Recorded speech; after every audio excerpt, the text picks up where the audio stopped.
Sometimes, when I close my eyes and try to remember the leanest season of my life, I smell starch and dust, a mixture only someone who has lived inside a sewing room will truly recognize. Back then, the world outside felt rough and unsettled, but inside, it was the constant shuffle of fabric, the snapping of old thread, the hum of my own breath as I stitched into the night. I learned to count hours by the growing ache in my shoulders, and days by the letters that piled up, bills, overdue notices, and little requests I couldn't fulfill. My name is Lena, and back then, I did not just sew to create. I sewed to survive. There are moments that slice your life cleanly into before and after. For me, where did that? The city changed overnight, like someone cut a length of cloth into jagged scraps and stitched it back together all wrong. Shops closed. The familiar faces I'd sewn for were gone. With roads blocked and hope rationed, every coin I earned came at the cost of precious sleep or another piece of me I could hardly spare. Yet the bills multiplied as if untouched by the reality pressing on every family in our corner of the world. Some mornings, I would trace my finger over the calendar and wonder how anyone keeps going when there's never enough, when it feels as if the walls themselves are closing in, demanding payment and time, energy, and whatever sense of security I had left. Maybe you know that feeling, the pressure of working harder than ever before and still falling short. Some people call it the grind. For me, it felt more like drowning. I took on whatever jobs I could find. I mended uniforms for the soldiers. I patched children's jackets with whatever thread I could salvage. I turned pillowcases into little shirts and old coats into sensible skirts, piecing together hope from rags and remnants. Sometimes someone would pay me in food, sometimes in trade, a bag of onions, a promise to help with firewood. The local currency was less reliable than the moon. During those nights, bent over the faded kitchen table with a dim bulb swinging above my head, I would let my mind wander. I wondered, is it always going to be like this? What am I missing? I watched my savings evaporate, watched the cost of everything rise and my own prices stay stubbornly low because I worried I'd lose the few customers I had left. Some jobs paid so little, I realized later I'd been buying the privilege to work. I felt small, angry at myself sometimes, resentful of others who seemed to do so much better, guilty when I needed help, and afraid to ask for it. But mostly, I felt trapped. The turning point didn't come with some dramatic rescue or sudden windfall. It was quiet, more like a gentle nudge than a bolt of lightning. Out of necessity, I learned to barter smartly, seeing fabric as currency itself. I spent more time with old ledgers and catalogs than with people. I made mistakes, undercharged, overextended myself, sometimes believed that sheer effort would somehow be enough, even though history kept proving otherwise. But underneath it all, I had this silent weapon, my hands. They could create value out of almost nothing, even when the rest of the world felt emptied out. Looking back now, I realize what set things in motion wasn't luck or a new opportunity. It was the realization that something needed to shift inside me before anything could truly change outside. There was a lesson hidden in every scrap of fabric and in every difficult decision to accept or decline a job. It took loss, exhaustion, and a quiet stubbornness to see it. What mattered was not just working harder or wishing for more, but finally understanding what I already had, what those skills were truly worth, and how to protect the energy and time I poured into each piece. If you're watching this, maybe you're standing somewhere between hope and overwhelm too. Maybe you know what it's like to count your work in hours, to watch the world price your worth lower than you deserve, and to quietly wish for something to break through. I want to take you on a path most people never talk about. The journey of turning hidden skills into real security, of transforming a survival grind into abundance by shifting not just our actions, but the very relationship we have with money, work, and ourselves. This is not a story of sudden miracles, but of step-by-step awakening and practical change. If you've ever wondered whether it's possible to work differently and live better, I want you to stay with me. This is as much your story as it is mine. Looking back, it's strange how we walk around inside beliefs as if they were real rooms, shapes and shadows we rarely question, even when they squeeze us tight. I remember sitting at my kitchen table, watching my hands move across ragged paper, and starting to notice questions I'd never asked. Who taught me what money was supposed to feel like? Where had I learned to cringe at abundance or flinch from the idea of charging what my skills deserved? These thoughts stalked the edges of my mind, flickering in and out, half-whispered echoes from childhood dinners, relative stories, quiet warnings traded over cracked porcelain mugs. Growing up, I heard stories of struggle tucked into offhand comments. How people like us learned to accept less, how wanting a little more meant you were greedy or losing touch with what mattered. I saw the way a single coin would vanish into a jar with reverence, saved for some uncertain rainy day, but always with a nervous glance, as if luck itself was a fragile visitor who might bolt if you stared too long. That's where I absorbed my earliest lessons, not from official lectures or school, but from shared glances at grocery bills, half-finished sentences hurried away when voices got tight. As I got older, those early messages took root, winding themselves into my routines invisibly. Somewhere along the way, I began to carry a sense of what was enough, but that line was always fuzzy, like fog over morning grass. When work got scarce, I caught myself clinging to every opportunity, no matter how thankless, as if turning any job down would mean a permanent shortage. If someone said they couldn't pay much, I'd reply, "Of course, that's fine," in a tone that sounded like I was reassuring them.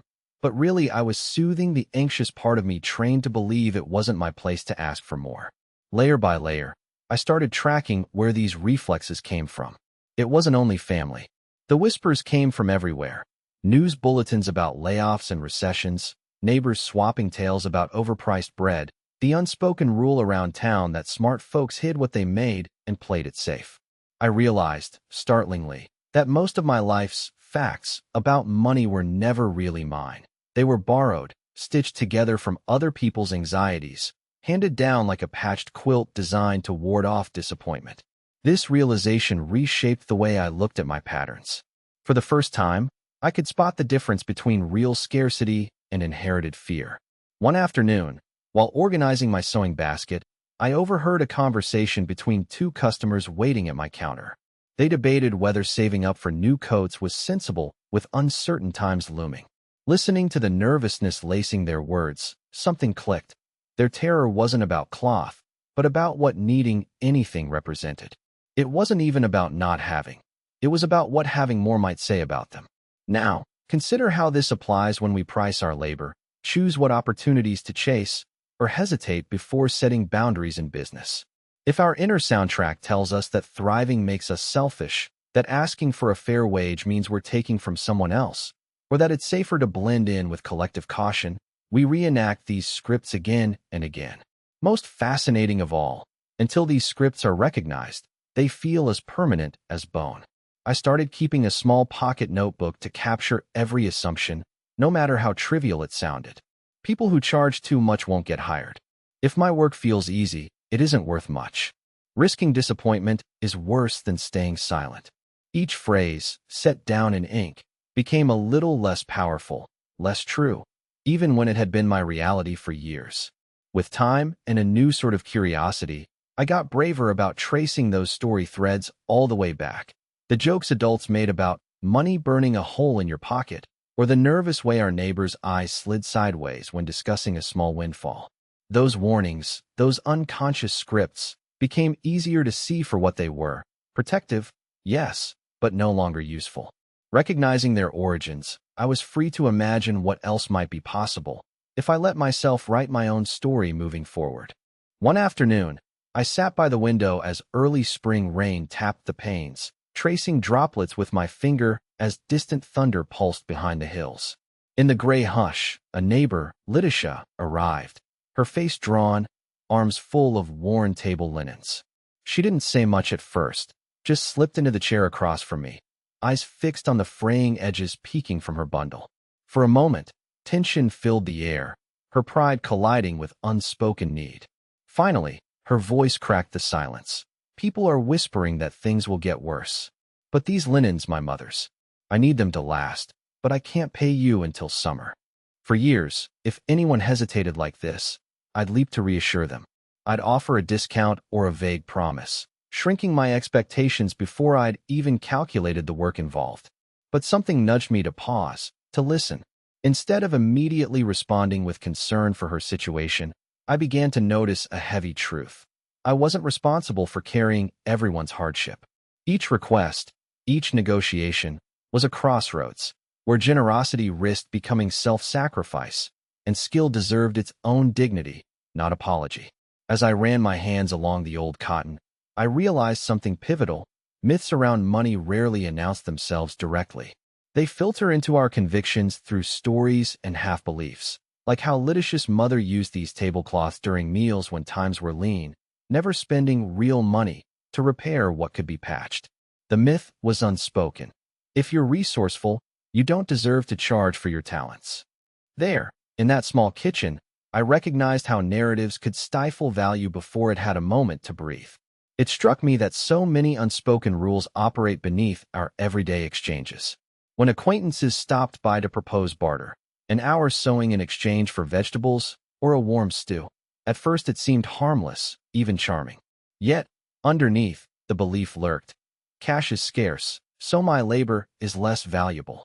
I watched as this belief spread, not only within my circle but reflected elsewhere. Vendors at the Saturday market apologizing for pennies of profit, a cousin brushing off the idea of ever truly prospering with. We're just making do. Challenging these myths didn't mean shutting my door to kindness. Instead, it meant asking new questions when old assumptions surfaced.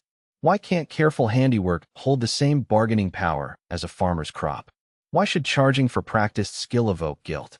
The very act of keeping a log of hours invested, a ledger of materials spent, transformed my perspective. With each record, I chipped away at the deeply ingrained belief that worth must always yield to need.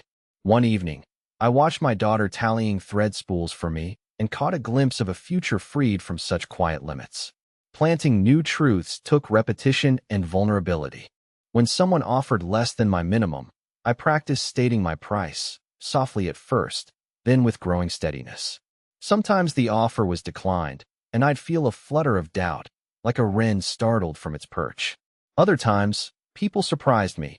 Letitia herself returned days later, with eggs and a fresh loaf, and insisted I keep both as partial payment until her funds arrived. Evidence grew that honoring my own terms invited others to do the same, quietly resetting expectations in the process. To reinforce this shift, I began setting aside time each morning for a simple affirmation, out loud, before cutting cloth or lighting the stove. Every hour I give holds value. I charge faithfully because my hands and experience are worth it. Words like these, spoken regularly, etched over the myth that honest labor should always bend to hardship. With daily practice, this mantra became a touchstone, especially on days when old patterns tried to reclaim their ground. In doing so, I discovered there's no shame in asking that your work be met with respect, nor virtue in refusing fair compensation. Dispelling the illusions around money scarcity, I reimagined prosperity as reciprocity, a place where what we give and what we receive can both have weight, and caring for ourselves isn't abandonment of others, but the foundation of truly lasting generosity. Beneath the faded lampshade of my rented room, I crouched on the floor surrounded by spools of thread that looked like an army preparing for war, each one unique in color and thickness, each promising a different future. It dawned on me then, as rain tapped a relentless rhythm against the glass, that intention needed muscle, or else hope leaks away with the storm. I opened my old notebook, its cover worn soft from years, inside my bag, and stared at the first blank page in months. Something within nudged me to start again, but this time, with precision. Turning a new corner, I committed to inventorying every scrap tucked away in drawers and boxes. No piece of cloth was too small, no button insignificant. I wrote meticulous lists, one for usable fabric, another for notions, another still for the hours it took to turn those raw materials into something others wanted. Surprising myself, I found a sense of power awaken inside me. Understanding resources in such detail made possibility feel less like a gamble and more like a project, one that could be mastered, not merely survived. Next, I noticed patterns in my daily choices. Early mornings, while others slept, I sketched out which garments had sold best and compared them with those that stubbornly sat, gathering dust. This wasn't magic, only careful observation, but it offered clarity. I saw that coats sewn from sturdy remnants brought higher offers than new dresses made from costly fabric. This simple exercise led me to chart which projects truly paid off, both financially and in how satisfied I felt after each delivery. When Carla arrived to pick up a tailor job for her son, I had already calculated how much thread, time, and skill went into every stitch. So when she hesitated at the price, I didn't waver. The facts were on my side. I could answer her questions with confidence, not anxiety. Around this time, I decided to experiment with a new system, one that separated my personal spending from money earned at the sewing table. I set up 2 repurposed jars, one labeled household, another atelier. Every time I finished a job, I divided earnings between them, watching as coins and crumpled bills accumulated for specific purposes. The result surprised me. Emergencies felt less catastrophic. A broken zipper or utility bill still stung, but there was always a reserve to draw from. This tangible separation made me more attentive to the difference between what I wanted and what I needed. Building on that, I became fiercely intentional about the way I communicated my value. Instead of relying on deals worked out in haste, I prepared handwritten cards listing set prices for common services. That small shift turned negotiations into honest conversations, with no room for doubt about what my labor was worth. When Rosa, a friend from down the block, asked for a rush alteration, I politely pointed to my posted rate. She nodded and fished coins from her apron without argument. It wasn't the amount that mattered. It was the respect exchanged in that moment. Of course, old habits pushed back, whispering that asking for more might drive customers away. So, I countered that voice by setting clear minimums for every project. I learned to say, "This is what it takes for me to do my best work." Some clients nodded in understanding. A few drifted elsewhere.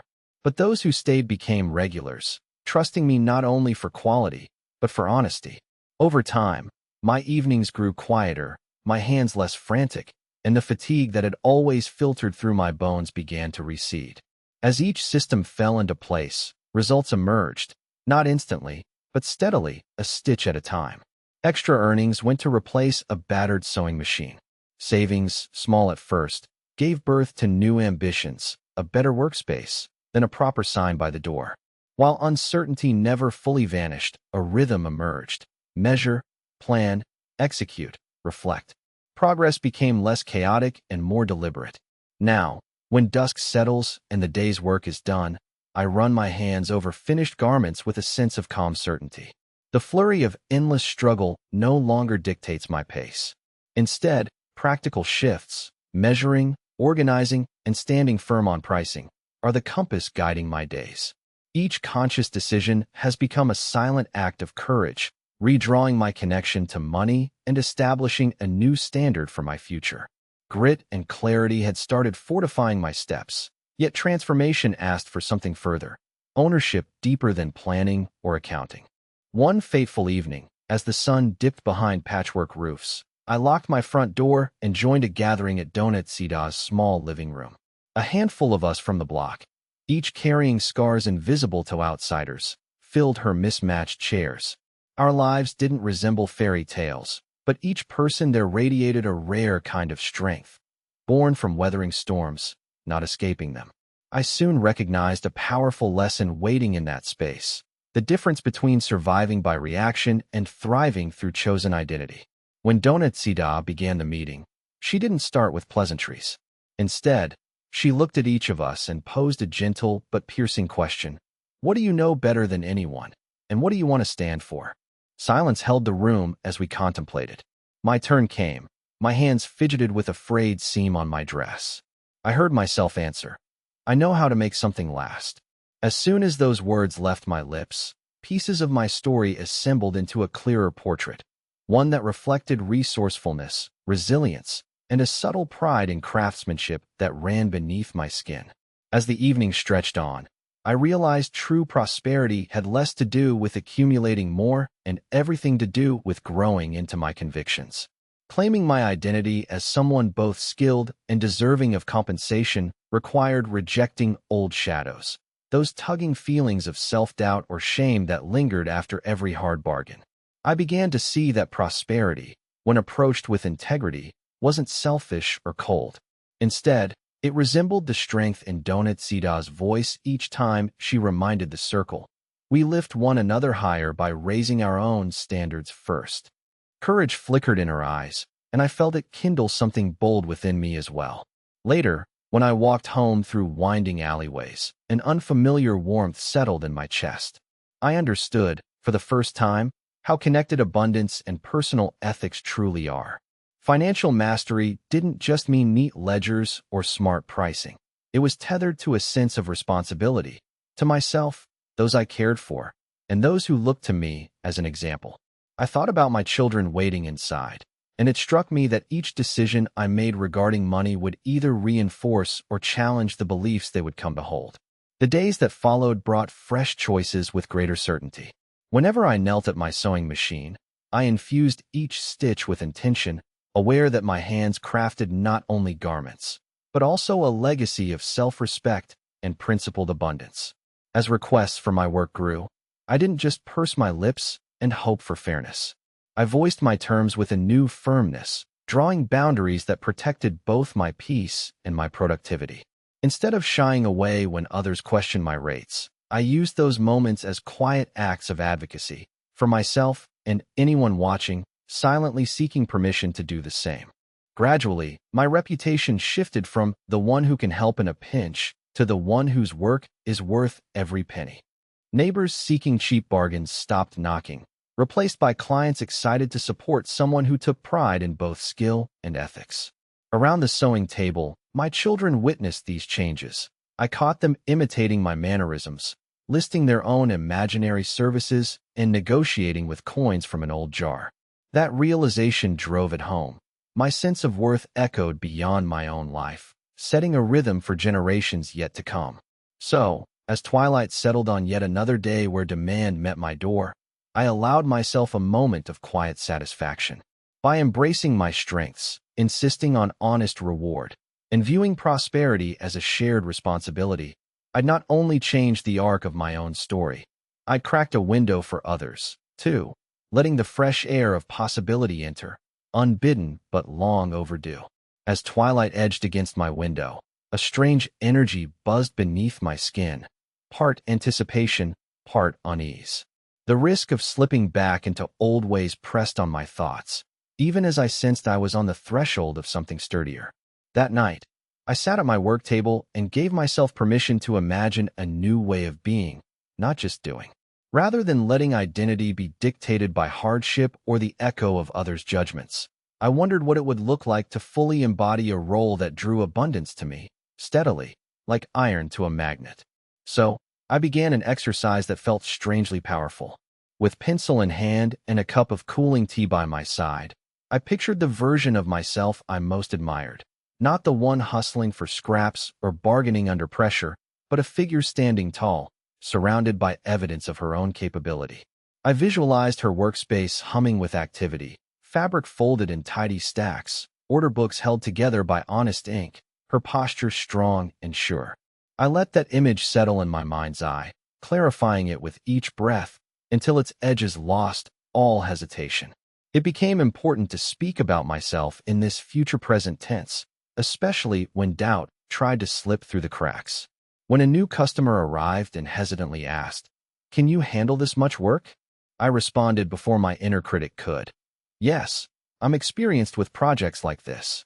Sometimes I caught my voice ringing with a steadiness I barely recognized, an after effect of rehearsing, in those private moments, what someone with true mastery would say or do. That confidence, even if borrowed at first, started bleeding into my small decisions, which jobs I accepted, how I outlined terms, the care with which I invested in tools that made a difference. Simultaneously, I challenged myself to reconnect prosperity with meaning. I asked hard questions. What did I want my work to stand for besides money? How could my craft serve as a lever, lifting something larger than profit? One chilly morning, as fog hugged the rooftops, I approached a struggling young neighbor, Joao, whose family had gone without new clothing for a season. "Would you like to learn how to fix these yourself?" I offered, holding out a needle and thread. Watching his hands tremble, I realized that my abundance could spill over, empowering others and establishing new cycles, capability rippling outward, instead of hoarding every advantage. Honoring this identity didn't mean promising perfection or feigning invincibility. On more than one occasion, mistakes happened, blunders in measurement or misunderstanding a client's wishes. Yet the newfound self-concept softened my reaction. I apologized when needed, but never let setbacks redraw me as undeserving. Each challenge became a crucible, forging resilience instead of reinforcing old doubts. Over time, others responded to this invisible shift. Vendors at the market offered me choice fabrics on account, trusting my word. Younger seamstresses asked for advice, crediting my careful methods rather than my age or reputation alone. Purpose and ethics became inseparable from abundance itself. The more I practiced standing in this truer version of myself, the more those around me adapted. Family members, observing quietly, began to mirror my approach, whether in small enterprises or in negotiations for necessities. By embodying this upgraded mindset, I invited companions, customers, and even competitors to step into a higher standard, without forcing or preaching.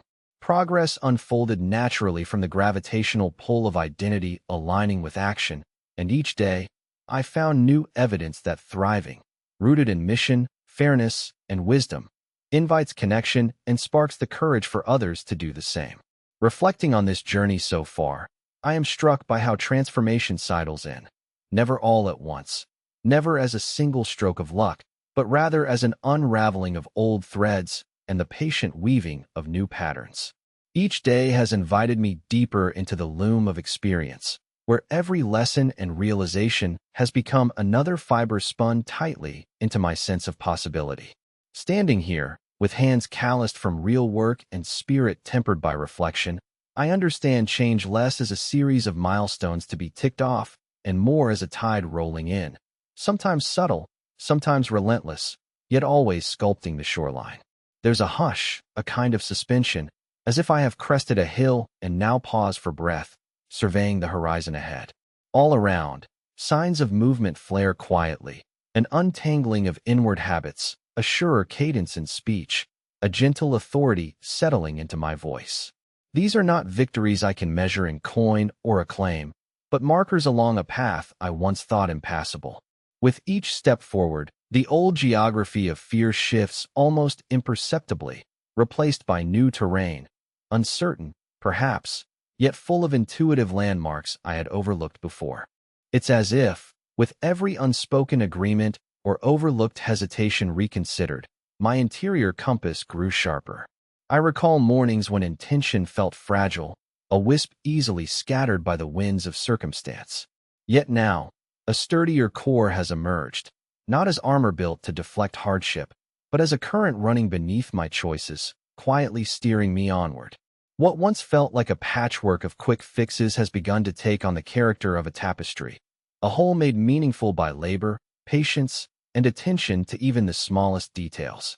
Patterns emerge in retrospect, revealing the understated power of invisible scaffolding, values, boundaries, new beliefs, patiently layered behind every conversation and decision. There's a rhythm to renewal that seeps into muscle memory. Even in moments of uncertainty, I sense it echoing within me, like a melody rising slowly toward crescendo. Dialogue with others now carries an undertone of wisdom won by persistence, and my participation in each exchange feels more deliberate, as though I finally trust the soundness of my own voice. With every seed of courage planted, responses grow less tentative. I see glimpses of autonomy in unexpected places, a refusal to rush decisions, a quiet pride in hard-earned outcomes. These shifts rarely announce themselves with fanfare. They register instead in the small, yet significant ways my daily life bends toward calm. Though I would sometimes like change to manifest as lightning, it more often resembles sunlight inching across a room, subtle at first, gradually illuminating corners I'd long forgotten were there. That persistent glow alters how I perceive setbacks or new tasks.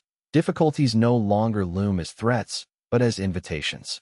Every challenge carries the possibility of learning, a chance to set aside inherited assumptions in favor of clarity shaped by present learning and courage. As I invite you to linger with me in this space, a threshold where hard-won insights have settled, yet conclusions remain just out of reach, I hope you notice the quiet symphony at play.